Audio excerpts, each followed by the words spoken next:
جس کے نام پہ ایک یوم مناتی ہے دنیا، کئی یوم ہوئے اس نے کچھ کھایا ہی نہیں۔ مدت ہوئی ہے اس دن کو مناتے یارب، غربت کو کبھی آج تک مٹایا ہی نہیں۔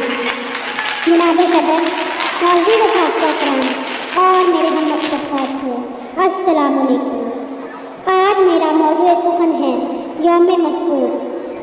آج ہم سب خراج تحسین پیش کرنے جا رہے ہیں مزدور طبقہ کی قربانیوں کو، ان کی مسلسل جدوجہد کو اور کامیابیوں کو۔ بے شک یہ کام کرنے والے لوگ کسی بھی سوسائٹی کے لیے ریڑھ کی ہڈی کی حیثیت رکھتے ہیں۔ آج کا دن دنیا کے گوش و کنار میں عالمی یوم مزدور کے طور پر منایا جاتا ہے، جس کا مقصد سرمایہ دار طبقہ کے خلاف آواز بلند کرنے والے محنت کشوں کو یاد کرنا ہے۔ یہ دن اب محنت کشوں کی جدوجہد کا استعارہ بن چکا ہے۔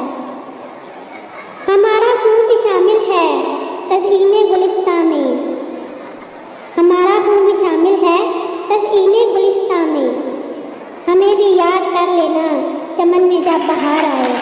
یکم مئی کی پہچان اگرچہ مزدوروں کے دن کے حوالے سے ہے، لیکن مزدوروں کی اکثریت اس دن کی اہمیت اور اپنے حقوق سے بے خبر ہے، جن کی یاد یہ دن دلاتا ہے۔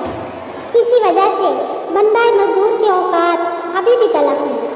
محنت مزدوری کرنے والے ایک مزدور کے لیے فی زمانہ اپنے لیے 2 وقت کی روٹی کمانا مشکل تر ہو گیا ہے۔ حضرت علی رضی اللہ تعالیٰ عنہ کا فرمان ہے، جب روٹی مزدور کی مزدوری سے مہنگی ہو جائے تو 3 چیزیں سستی ہو جاتی ہیں: عورت کی عزت، مرد کی غیرت اور انسان کا خون۔ شاید اسی وجہ سے ہمارے معاشرے گراوٹ کی طرف جا رہے ہیں، اور ستم ظریفی کا عالم یہ ہے کہ یکم مئی کو پوری دنیا چھٹی مناتی ہے اور مزدور اپنے رزق کی تلاش میں سرگرداں ہوتا ہے۔ زندگی جبر مسلسل کی طرح کاٹی ہے، زندگی جبر مسلسل کی طرح کاٹی ہے، جانے کس جرم کی پائی ہے سزا یاد نہیں۔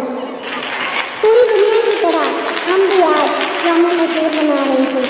یکم مئی ہر برس آتا ہے اور اپنے ساتھ کتنے ہی سوالات لاتا ہے، اور پھر اگلے برس تک یہ سوالات جواب طلب رہتے ہیں۔ کیا اسی کا نام یوم مزدور ہے؟ آج کے دن ہم مزدوروں کے حقوق کی بات کرتے ہیں، اس امید پر کہ آج نہیں تو کل انشاءاللہ یہ نظام بدلے گا۔ ہم خراج تحسین پیش کرتے ہیں مزدور کی عظمت کو، جو ہمارے معاشرے کو فعال رکھنے میں انتھک کوشش اور جدوجہد کرتے ہیں اور اس نظام کو مفلوج نہیں ہونے دیتے، کیونکہ ان کو اپنے زور بازو سے اپنی 2 وقت کی روٹی کمانی ہوتی ہے، اور شاید وہ نہیں جانتے کہ اسلام میں محنت کی کیا عظمت ہے۔ جیسا کہ فرمان نبوی ہے کہ محنت کش اللہ کا دوست ہے۔ مولانا حالی کیا خوب فرما گئے ہیں، مشقت کی ذلت جنہوں نے اٹھائی، جہاں میں ملی ان کو آخر بڑائی، کسی نے بغیر اس کے ہرگز نہ پائی، فضیلت نہ عزت نہ فرما روائی۔ جفا کش بنو گر ہو عزت کے خواہاں، جفا کش بنو گر ہو عزت کے خواہاں، کہ عزت کا ہے بید ذلت سے پنہاں۔